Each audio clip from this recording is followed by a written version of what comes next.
నమస్తే అండి. Last time నేను పెట్టిన షార్ట్ వీడియోలో బంగారు శివలింగం గురించి చెప్పాను కదా! అప్పుడు అందరికీ ఈ శివలింగం అనేది కనిపించేది పూర్వం. ఇప్పుడు కనిపించడం లేదని చెప్పాను కదండీ! ఆ షార్ట్ వీడియోకి ఫుల్ వీడియో అండి. అయితే ఈ ఆలయం యొక్క విశేషాలు తెలుసుకోవాలంటే వీడియో చాలా ఎక్కువ లెంత్ అయిపోతుందండి. అందుకే నేను ఒక్కొక్క వీడియోగా మీ అందరితో పాటు షేర్ చేసుకోవాలని అనుకుంటున్నాను. వీడియోలో ఎక్కడ కూడా స్కిప్ చేయకుండా చూడండి. అప్పుడే మనకి ఈ క్షేత్రం యొక్క గొప్ప గొప్ప విశేషాలన్నీ కూడా మనకి తెలుస్తాయి.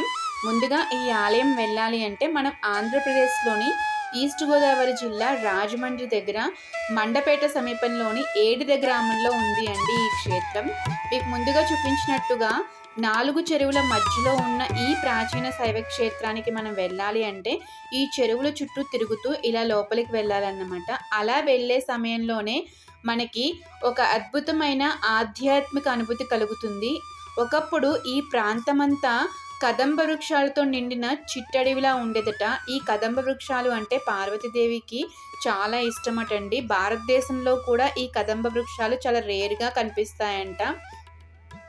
ఇక్కడి ప్రశాంతత చూస్తే వేరే లోకంలోకి వచ్చినట్టే అనిపిస్తుంది. ఇక్కడ చెరువుల గురించి ఒక ఆశ్చర్యకరమైన విషయం కూడా ఇక్కడ స్థానికులు చెబుతున్నారండి. ఎన్నిసార్లు నీళ్లు తగ్గించాలని ప్రయత్నించినా పెద్ద పెద్ద వర్షాలు వచ్చి మళ్ళీ చెరువులు నిండిపోతాయట. అందుకే ఈ చెరువులు ఎప్పుడూ ఎండిపోవని స్థానికులు చెబుతున్నారు. అయితే ఈ చెరువులు ఎండిపోవడానికి గల కారణం ఏంటి అంటే ఇక్కడ అంతర్వాహినిగా తుల్యభాగ నది, భరద్వాజ నది ప్రవహిస్తున్నాయటండి. అందుకే ఈ కారణంగానే ఈ క్షేత్రాన్ని సంగమ క్షేత్రం అని పిలుస్తారు. ఇక్కడ శివలింగాన్ని కూడా సంగమేశ్వరుడు అని పిలుస్తారు. ఈ సంగమేశ్వర లింగం ఇంద్ర ప్రతిష్ఠగా భావించబడుతుంది అండి.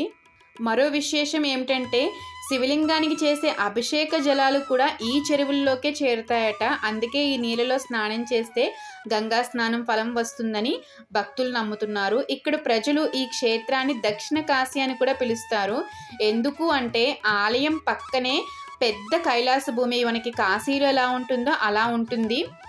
ఇక్కడ మరణించిన వారి అంత్యక్రియలను కూడా ఇక్కడే నిర్వహిస్తారటండి. లోపలికి వెళ్తే శివలింగమే కాదు అండి, సుబ్రహ్మణ్యేశ్వర స్వామితో సహా అనేక దేవతా విగ్రహాలు మనకు దర్శనమిస్తాయి. ఇక్కడ మరో ఆశ్చర్యకరమైన విశేషం కూడా ఉందండి. పూర్వం 2 నాగుపాములు వచ్చి శివలింగం చుట్టూ తిరుగుతూ దేవుడి ముందు నాట్యం చేస్తూ ఉండేవట. కానీ అవి ఎవరికి ఎప్పుడు కూడా ఏ హాని చేయలేదని గ్రామస్తులు చెబుతున్నారు. ఇప్పటికీ కూడా అవి అప్పుడప్పుడు కనిపిస్తాయని చెప్పేసి చెబుతున్నారండి. ఇక్కడ ఉన్న స్వయంభూ శ్రీ సంగమేశ్వర స్వామి మరియు స్వయంవర పార్వతీ అమ్మవారిని భక్తితో పూజిస్తే వివాహం కాని వారికి త్వరగా వివాహం జరుగుతుందని నమ్మకం. అలాగే శ్రీరాముడు వనవాస సమయంలో ఈ ప్రాంతానికి వచ్చాడని, అందుకే ఇక్కడ రామపాదాలు ఉన్నాయని చెబుతారు. అనేక మంది ఋషులు కూడా ఇక్కడ తపస్సు చేసినట్లు స్థల పురాణం చెబుతోంది. ఇలాంటి మరెన్నో ఆశ్చర్యకరమైన విశేషాలు ఇంకా ఉన్నాయి. అవన్నీ కూడా నేను వచ్చే వీడియోలో చూపిస్తాను. వీడియో నచ్చితే లైక్ చేయండి, షేర్ చేయండి, ఇంకా మన ఛానల్ని సబ్స్క్రైబ్ చేసుకొని సపోర్ట్ చేయండి.